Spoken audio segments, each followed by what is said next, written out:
அன்பிலார் எல்லாம் தமக்குரியர் அன்புடையார் என்பும் உரியர் பிறர்க்கு தெய்வத்தானாகாதெனினும் முயற்சி தன்மை வருத்த கூலி தரும்.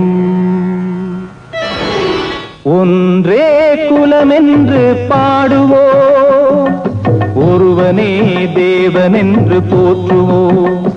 அன்னை இதயமாக அன்பு வடிவமாக வந்து வழிகாட்ட வேண்டும் என்று வணங்குவோம்.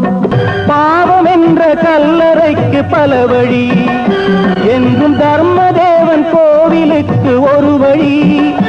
இந்த வழியொன்றுதான் எங்கள் வழி என்று நாம் நேர்மை ஒரு நாளும் தவறாமல் நடை போடுவோம்.